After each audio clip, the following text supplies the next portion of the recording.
Olympic दिनानिमित्त आज ध्रुवतारा फाउंडेशनच्या वतीने खाशाबा जाधव पुरस्काराने ऑलिम्पिकपटू बंडा पाटील यांना सन्मानित करण्यात आले।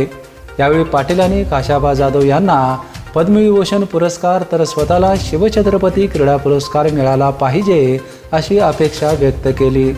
फाउंडेशनचा हा 5वा पुरस्कार वितरण सोहळा कोल्हापूर शहरातील मेन राजाराम हायस्कूलमध्ये पार पडला। या निमित्ताने राष्ट्रीय खो खो खेळाडू सानिका चाफे, अमृता पाटील, श्रावणी पाटील, कुस्तीगीर पृथ्वीराज मोहिते, क्रीडा प्रशिक्षक भीमा भागिंदरे यांचा विशेष सत्कार करण्यात आला। आज ऑलिम्पिक दिनाच्या निमित्ताने खाशाबांच्या आठवणींना उजाळा देण्यात आला। मेन राजाराम हायस्कूलच्या सभागृहाला खाशाबा यांचे नाव देण्याची मागणी करण्यात आली आहे।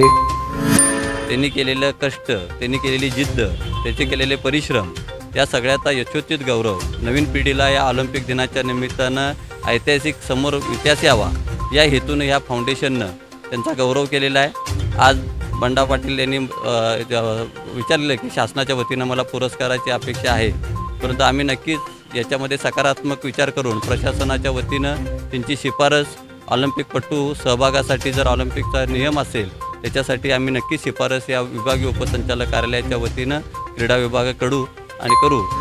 माझं विनंती राहील इकडे कोल्हापूरच्या प्रशासनाला, कारण की जसं पुण्यात खूप मोठा इन्फ्रास्ट्रक्चर झालेला आहे, नागपूरमध्ये पण इन्फ्रास्ट्रक्चर झालेला आहे, तसा एखादा पुण्यात जो बालेवाडीचा जो बॅडमिंटनचा मोठा हॉल आहे तसा एक मोठा हॉल इथं होणं गरजेचं आहे। आणि सगळ्यात म्हणजे ट्रॅक हवा, जो 400 मीटरचा जो ॲथलेटिक्स ट्रॅक आहे, ह्या 2 गोष्टी झाल्या तर मला वाटतं एक आजच्या दिवसाचं खऱ्या अर्थाने सार्थक झाल्यासारखं होईल। ह्या 2 गोष्टी कोल्हापुरात व्हाव्यात असंही मी प्रशासनाला ह्या तुमच्या वतीने विनंती करेन। यावेळी उद्योजक मनीष झवर, रोहित मुसळे, क्रीडा अधिकारी अरुण पाटील, प्राचार्य गजानन खाडे, वस्ताद बाबा महाडिक, शहाजी सूर्यवंशी आदी मान्यवर उपस्थित होते।